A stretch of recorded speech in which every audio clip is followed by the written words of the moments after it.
السلام علیکم، زه محمد داود خان یو ځل بیا د سکایپ د لارې ستاسو په خدمت کې حاضر یم. مونږ ستاسو دپاره یو سلسله شروع کړې ده چې په هغې کې مونږ په کلایمیټ چینج باندې او خاص کر د کلایمیټ چینج چې کوم اثرات دي په خیبر پښتونخوا کې په هغې باندې مونږ خبرې کوو او راتلونکي وخت کې به هم دا سلسله زمونږ جاري وي او مختلف قسمه موضوعات به راوړو او مونږ به خبرې کوو. ما سره به په دې سکایپ انټرویو کې موجود وي د کلایمیټ چینج او د ماحولیاتو په چاپرچال باندې لیکونکی تکړه صحافي آصف مومند. دا به ما سره وي. هغوی چې کوم کار دی په انوایرمنټ باندې په کلایمیټ چینج باندې په خیبر پښتونخوا کې هغوی په مختلف ویب سایټس باندې خپل اوپینین خپل انډیپت سټوریز چې کوم دی هغوی لیکي. تاسو به هغه کتلي وي. آصف مومند هرکلی درته وایو. ډیره زیاته مننه داود خانه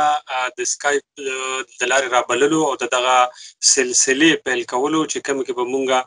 د ماحولیاتي بدلون یا د اقلیمي شخړې حوالې سره خبرې اترې کوو. ډیره زیاته مننه.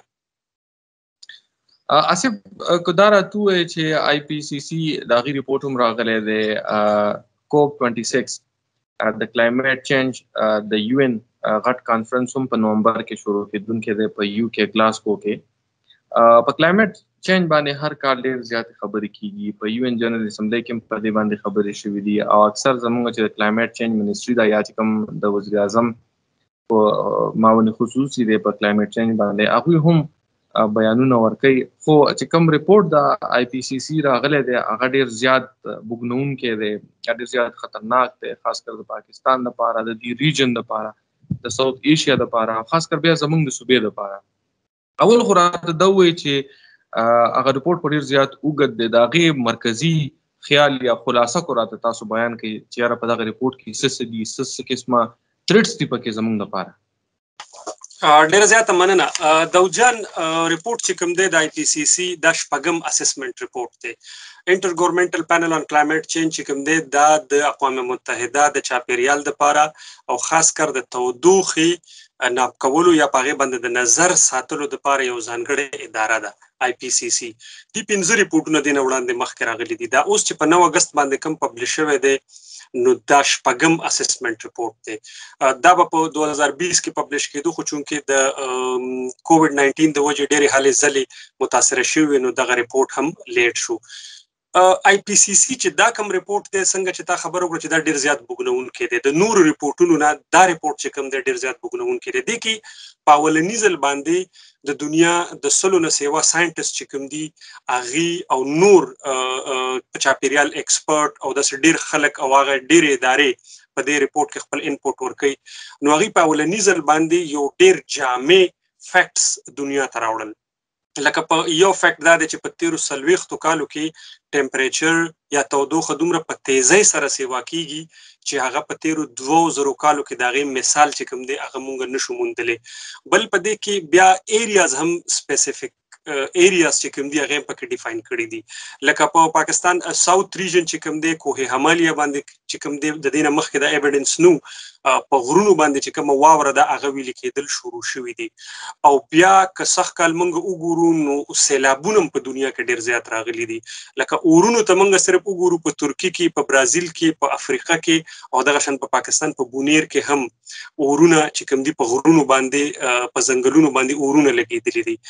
بیا که ورته موږ وګورو د سیلاب لکه جرمني یو داسې ښار دی، ما هغه ریپورټونه کتل چې جرمني په دنیا کې لکه داسې یو ملک دی چې د هغې سماجي او سیاسي وضع چې کومه ده معاشي ډېره زیاته د نورو ملکونو نه ښه ده. خو هغه ملک باندې هم سیلاب راغی. په هغې کې ما یو انټرویو اورېدلی نو هغه یو سټیزن چې کوم دی هغه وایي موږ دا ایکسپیکټ کوله نه، مونږ دا چرې هم نه ایکسپیکټ کوله چې یاره مونږ ته به داسې غونته تباهۍ سره به مونږ مخ کېږو. دغه شان سیلابونه رالل، امپیکټ ډېر زیات دی. نو په هغې کې د دې ټولو څیزونو ذکر چې کوم دی ډېر په تفصیل سره شوی دی. نو دا ریپورټ ډېر زیات بوږنونکی دی او پالیسي میکرز ته د دنیا پالیسي میکرز ته هغې ډېره واضحه خبره کړې ده. په تېرو ریپورټونو کې به هغې یو اسټیمیټ ورکړو چې 2050 پورې به په دنیا کې ماس مایګریشن د کلایمیټ چینج د وجې شروع شي. په دې ریپورټ کې هغه ډیټ چې کوم دی هغه نور هم رالنډ شوی دی. د دې چې کله د دې ریپورټ نه کوم ویبینارونو په هغې کې زه شامل شوم او په هغې کې ما سوال هم وکړو د ساوث ریجن حواله سره نو هغه وی چې لکه دا اوس چې کوم موږ اسټیمیټ لګو د 2050 پورې نو هغه اسټیمیټ چې کوم دی هغه اوس 2030 ته راغلی دی مطلب هغه شدت چې کوم دی موږ به نور ډیرو مسلو سره به مخامخ کیږي پاره کې غټه چې کومه مسلې دی هغه د سیلاب راتل دي د بارانونو ترتیب دی د بارانونو کم دي ځینې ځینو کې د اوبو سطح چې کومه دا غلاندې تک د ځینې ځینو کې اوبه به سیوا کیږي بل یخنۍ چې کومه دغه شدت به سیوا کیږي او د ګرمۍ شدت به هم سیوا کیږي نو اثرات به چې کوم هغه په ټوله نړۍ باندې نو دا دغه ریپورت خلاصه ده. اسف ما خبره کوله چې د کلایمټ چینج کوم دی دا یو ډیر زیات براډ ټاپک دی د کلایمټ چینج اثرات هم ډیر زیات دي هغه زموږ په اګریکلچر پروډکټس باندې دي هغه په باغونو باندې دي هغه بدی د ګراوند انډرګراوند واټر لیول چې کوم دي هغه هم ورځ ورځ ښکته روان دي کنه په دې کې مختلف فیکټرز انوالو دي دا شان زموږ د بارانونو پیټرن چینج شوی دی د واورو پیټرن چینج شوی دی خو کو تاسو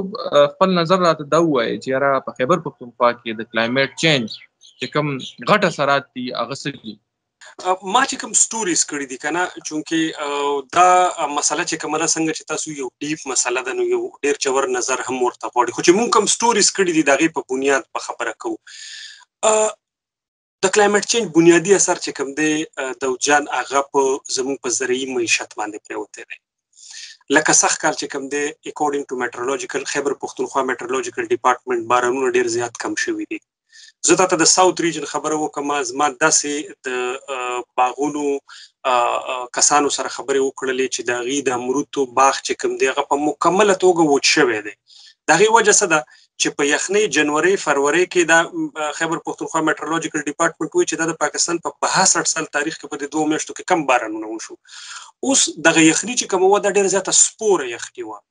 نو هغه مونږ خو انسانان سروایول کولای شي خو بوټي دغه شدت سره موسم سره سروایول نشي کولای نو هغه باغونه وچ شو بیا ورپسې کوګور بارانونه کم دي په پاکستان کې نو د مالټو هم باغونه وچ شوي دي بیا چې کومي باراني علاقې وي هغه کې به خلکو فصلونه کرل لکه دلته په لکی مروت ساوث ریجن کې دلته یو متل کې زمیدار وی کیله د خدای په ایله نو دلته چې کوم زمیدار لکه څه فصل کوي کنه نو هغه و چې د الله په اسره د باران په اسره کوي باران اون شو نو هغه ډیر زیات متاثر شو اګریکلچر ایکسټنشن ډپارټمنټ لکه مروت وی چیرې سخت کال چې کوم دی موږ ته ډیر زیات نقصان شو ایون دیټ چې کوم تخمونه کړلو ځین خلکو له د چنې او د غنمو هغه فصلې مولونه کو نو یو دا اثرات دي خدا اثر بیا صرف دلته نه دی د په مردان کې هم دی د اګریکلچر ایکسټنشن ډپارټمنټ چې کوم ریپورتونه راغلي دي نو په غلې کې هم ډیر زیات کمې راغلي دي دا اثرونه چې دا اثر چې کوم دی په سبزیانو په نورو فروټو باندې د بیمارو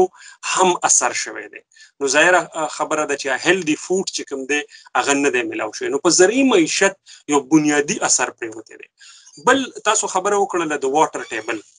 هغه لاندې شوی دی دا خو مونږ چې کوم سټوریز کړي دي یا خلکو سره ملاو شوي نو هغه وی چې د اوبو سطح چې کومه ده په مردان کې په 400 کې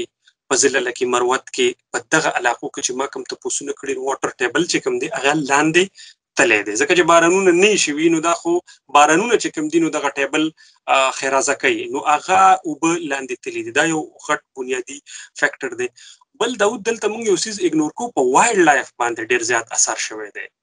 لکه تاسو کو ګورئ کنه نو دا ډینګي ماشه چې راغلی دی نو د یو خپل ماحول د ماشي دی په مخ کې لکه مونږ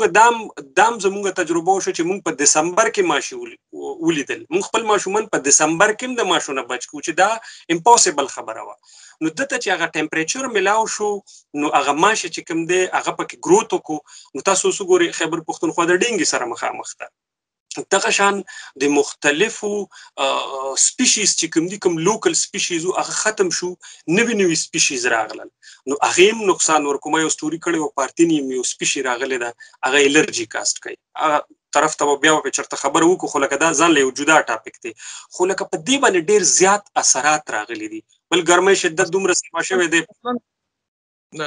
یعنی تاسو ور غواړئ چې یاره د کلایمټ چینج د وجه کوم ایکو سیستم د کوم نیچرل د الله تعالی چې کوم یو نظام دی یو کائنات کې یو ایکو سیستم دی د کلایمټ چینج لوجه هغه ایکو سیستم ډیر زیات متاثر شوی دی او دغه شان د ډینګي شو یا یو شمېر نورې بیماریاں دي چې هغه کې ډیفینیټلی کووډ هم موږ انکلود کولای شو چې یاره داسې قسمه زمونږ د دنیا ته به نورې وایرس هم راځي که نه، نو هغه پوره هغه ایکو سیسټم چې کوم دی هغه ډسټرب شوی دی. نو آصف دا غټ ډیبیټ ته موږ سره وخت ډېر زیات کم دی. په خیبر پښتونخوا کې کوم وګورو یا کو په پاکستان کې وګورو د شمار سو د کلایمیټ چینج صحافیان چې په دې ټاپک باندې ایکسټنسیولی لیکل کوي.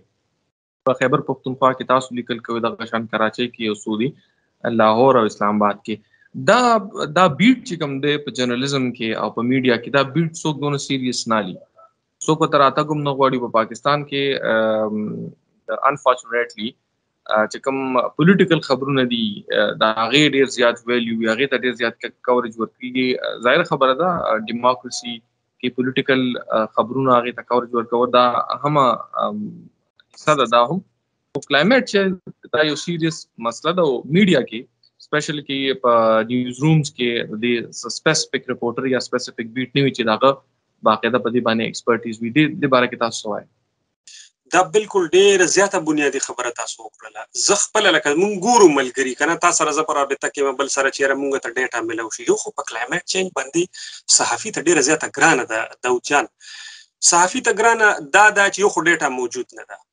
په خیبر پښتونخوا کې یا په پاکستان کې. ډیټا پسې به ته ګرځي مختلف ډپارټمنټس ته، ډپارټمنټ ته چې ته لاړ شي التاغي تم پته نه چې ته د څه ډیټا غواړې، نو دا به تعالی بلکې موږ زه آی پی سی سی فالو کوم او نور په ټویټر باندې د ډیر ویب سایټ زه فالو کوم نو انټرنیشنل سیزونو سره موږ لوکل سټوري ګلوبل سره داغه سره لینک کو. دلته یو خو سره ټریننګ یا د موضوع ته لاچا موضوع ویل نه ده، حالانکه دا د ټیرریزم نه غټه موضوع ده. دا په دنیا کې واحد موضوع ده چې دا په دنیا کې په هر ځای کې وګړي اوسېږي. دا یو مسله ده چې دا غته ده. ټیرریزم خو مې چې په یو څو ملکونو کې یو نور مسلې چې د هیومن رائټس دي او یو څو ملکونو کې، خو لکه تاسو ته مو د جرمني مثال ماته چې جرمني د سیلاب سره مخامخ ته، د سواد سیلاب سره مخامخ ته، لکه مروت مخامخ ته، افریقا کې خلک مخامخ دي. نو دا یو اجتماعي مسله ده. اوس په دې باندې صحافیان چې کوم دي زموږ ملګری ډېر کم صحافیان د سیدي چې هغه د موضوع باندې کار کوي یا د موضوع انډرسټینډ کوي. مونږ ته د صحافي په حیثیت زموږ به سیاسي نظر په مونږ دې ته کوو. اوس دغه سیاسي نظر هم زموږ له خونته مونږ به دا وایو چې هغه نظر ورته مونږ نه کوو، مونږ په فیکټس اند فیګرز پسې ګرځو. مونږ هغه سټوري د لوکل خلکو د ژوند سره لینکول ګرانه خبره ده، خو که مونږ دغه مت ته لاړو نو بیا اسانه هم ده. مونږ ته دا پته لګي چې یاره دا مسله صرف دلته نه ده. لکه په مردان کې ما په یو سټوري کار کو په زمیندارو، نو ما هغې له ریسرچ کو نو سیم مسله چې کوم هغه په استرالیا کې هم زمیندارو ته وه، په انډیا کې هم زمیندارو ته وه، نو تا ته بیا ملاویږي. خو نه خو د حکومت له طرفه او نه دغه آنلاین سیزونه پراته دي، مونږ په ټریننګ مخلو مونږ ویبنارو کې هم شریکېږو،